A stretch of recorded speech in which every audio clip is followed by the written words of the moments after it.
Leather represents the rebellion. You're weird. You're not normal like everyone else. My pen name is Karma Sid.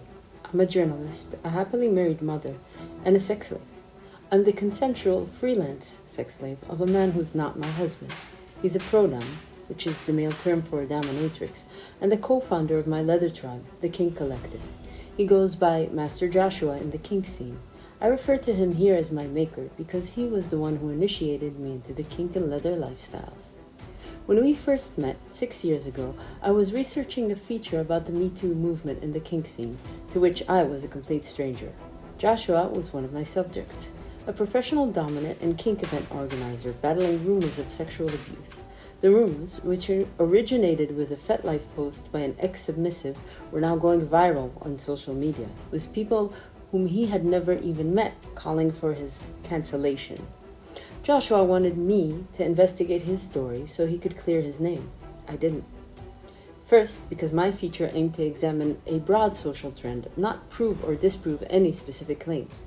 And second, because, and this was to my great dismay as a then monogamous married woman, I was already getting too personally involved with him to maintain my journalistic integrity. Over the following year, as our relationship transformed from a professional to a romantic one, I watched Joshua slowly lose the battle. First, he lost his standing in the kink and leather communities. Then he lost his business ties, followed by personal ones. Finally, he lost his partner, home, and confidence. So, for the last half a decade, I've been dealing with character assassination, and it paid a heavy toll on me. I withdrew from a lot of community connections, and it was intense. I had to figure out what was important for me through all of this, who was important for me. During this period, Joshua often railed against the injustice of it all. He had set out as a kink educator with noble intentions to make the kink community a safer, friendlier, and more rewarding environment for sexual exploration and personal growth. Instead, they canceled him. He dreamt of fostering a kink community of his own, one better aligned with his idea of what leather was all about: integrity, transparency, loyalty, respect, and other such lofty words which he seemed to be reciting off a leather-themed Hallmark card. I didn't see it.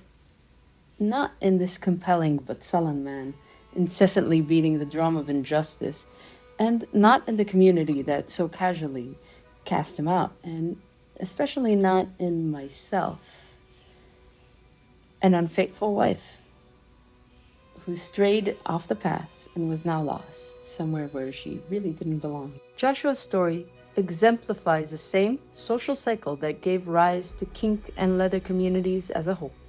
Kink is a broad term for any non-normative sexual behavior, and the kink community is composed of all those who feel excluded from whatever normal is. Leather is a particular subculture within this group. It was formed in the late 40s by men who were cast out of the army for being gay, yet couldn't affiliate with the effeminate gay culture of the times, so they created their own culture. In Leatherman Protocol Handbook, Leatherman John D. Wheel describes this first incarnation of leather as an ultra-masculine secret order, which regulated its often dangerous sadomasochistic practices with military-style protocols, rituals, and an established hierarchy. Gaining popularity through the 60s and 70s, the movement expanded to enfold various outsider groups and BDSM practitioners of different orientations and their genders. It was practically wiped out in the 80s by the AIDS epidemic, revived in the 90s as the spiritual base of another, more diverse set of sexual outliers, shape-shifted again with the invention of the internet, and again with 50 Shades, and again with COVID, and probably many times in between.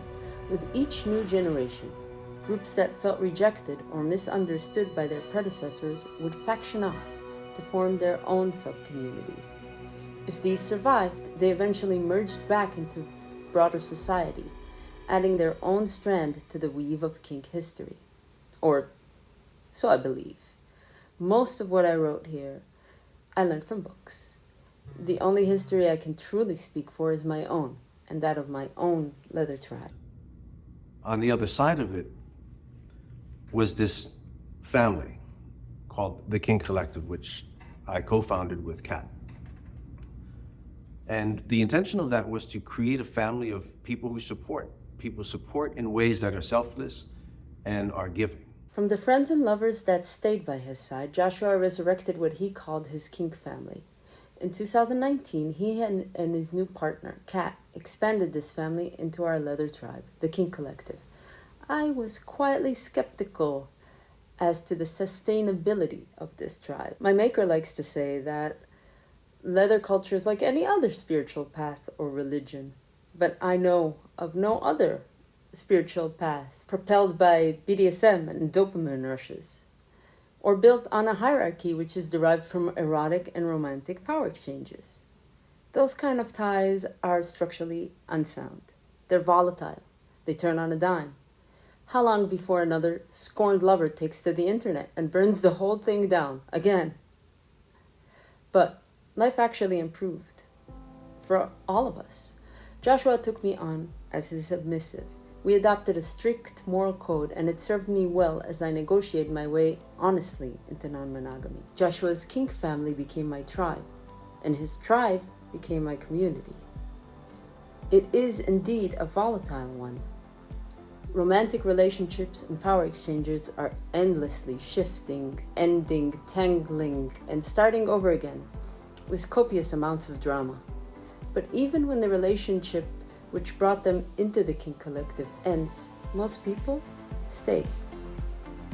I asked him the week before the covering ceremony, how was it that most people stay in the fold, regardless of the relationship that brought them into it?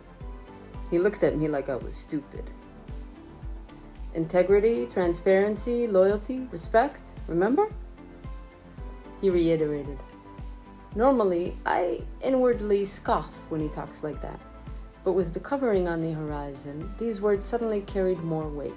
They reminded me of all the times I told my husband the truth, when it sure as hell made more sense to lie. I didn't do it out of love, but out of principle. In our efforts to restore our lives, haven't Joshua and I both come to embody these principles? Haven't we been following them every day since? And did I not count on all my friends, all the members of my tribe, to adhere to the same values? Those aren't just pretty words, Joshua continued. It's how I relate to my people and how my people relate to each other. This way, even when relationships end, we remain their village, their tribe. We are where they belong. I felt the full significance of that only during the covering ceremony itself, when the co-founder of my tribe recognized his disciples, my friends, and all they did for the community that once rejected him. Representatives of that community now filled the room. At that moment, it seemed like all the outcasts who came before us and all the ones that would follow were all lined up on the same path, the one leading home.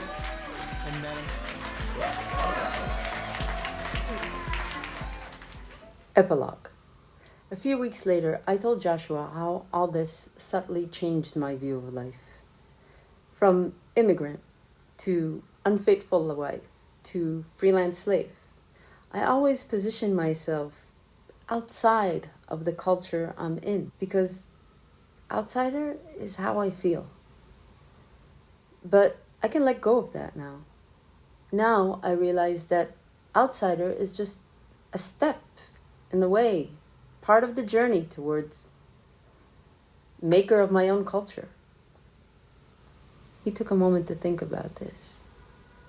And me, he finally asked, what's my story? What do I need to let go of? The injustice, I replied. And we both felt a new narrative begin.